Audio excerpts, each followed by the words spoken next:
नरेंद्र मोदी की सरकार और कांग्रेस की सरकार में यही फर्क है कि कांग्रेस ने भीमराव अंबेडकर को नहीं सम्मानित किया। कांग्रेस की सरकार ने पटेल साहब लौह पुरुष को नहीं सम्मानित किया। अगर उसको सम्मानित भी किया तो मोदी की सरकार ने की। समाज को आगे बढ़ाने में उनका जो रोल है, पिछड़ा को, वंचितों को, वो बहुत बड़ा रोल है।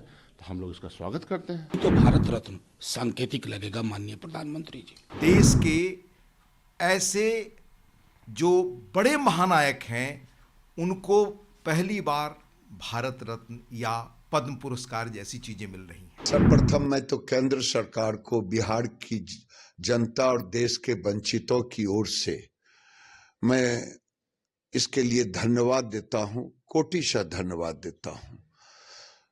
कर्पूरी ठाकुर, मेरा सौभाग्य रहा कि कर्पूरी ठाकुर एक समाजवादी नेता थे। मेरे गांव के एक बड़े समाजवादी नेता थे कपिल देव बाबू, जो दोनों साथ काम करते थे। मैंने कर्पूरी जी को नजदीक से जानने का काम किया है। कर्पूरी जी एक सामाजिक समरसता के प्रतीक थे। नरेंद्र मोदी ने कर्पूरी जी को सम्मानित किया है।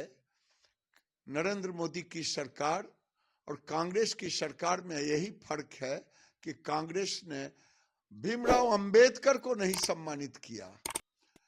कांग्रेस की सरकार ने पटेल साहब लौह पुरुष को नहीं सम्मानित किया। अगर उसको सम्मानित भी किया तो मोदी की सरकार ने की। पटेल को सम्मानित किया, अंबेडकर को सम्मानित किया, कर्पूरी जी को सम्मानित किया।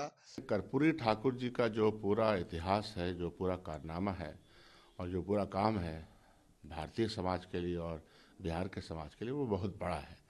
पिछड़े, अति पिछड़ों, दलितों की आवाज़, सांप्रदायिक सौहार्द के लिए जो उन्होंने काम किया जब वो यहाँ के मुख्यमंत्री थे, और जो फार्मूला दिया, इवन आरक्षण का जो फार्मूला उनका है, बड़ा कारगर रहा। जब हम लोग मंडल कमीशन के सपोर्ट पे खड़े थे जवाहरलाल नेहरू विश्वविद्यालय में, मैं छात्र संघ में था, तो उस वक्त भी कर्पूरी फार्मूले की बात होती थी। समाज को आगे बढ़ाने में उनका जो रोल है, पिछड़ा को, वंचितों को, वो बहुत बड़ा रोल है। तो हम लोग इसका स्वागत करते हैं। बेहद स्वागत योग्य कदम है, लेकिन इसकी पृष्ठभूमि जानिए। लालू जी के वैचारिक गुरु थे, नीतीश जी उनके सानिध्य में थे, और मुझे तो स्मरण है प्रधानमंत्री जी के समक्ष 2-2.5 साल पूर्व हमारे तेजस्वी जी ने पुरजोर तरीके से इस मांग को की थी। तो ये जो एक धर्मांधता का तमाशा कर रहे थे, उसमें उनको लगा कि सामाजिक न्याय की धारा उस पर भारी है। तो ये फैसला मैं समझता हूं जैसे भी लिया गया, उन्हें पता है कि वो प्रोजेक्ट जो उन्होंने सोचा कि उससे काम चल जाएगा 22 जनवरी वाला, वो बहुजन धारा के समक्ष झुक गई।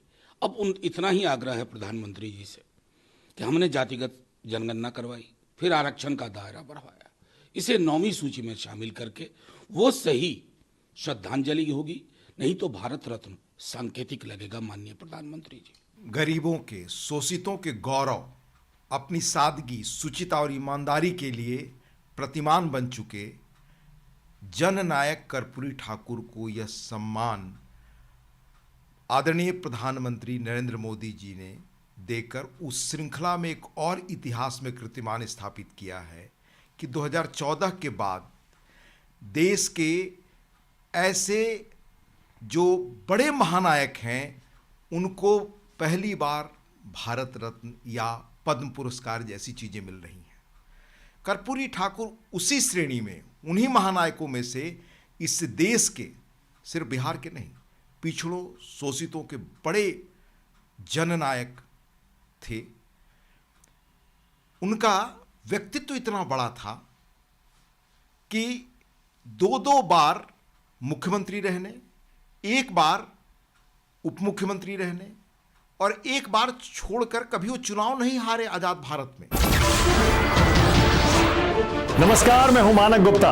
अगर आपको हमारा ये वीडियो पसंद आया हो तो इसे लाइक और शेयर जरूर करें, और हां, हमें सब्सक्राइब और फॉलो करना ना भूलें ताकि आप देश और दुनिया की कोई खबर मिस ना करें। तो जुड़े रहिए हमारे साथ और देखते रहिए न्यूज़ 24।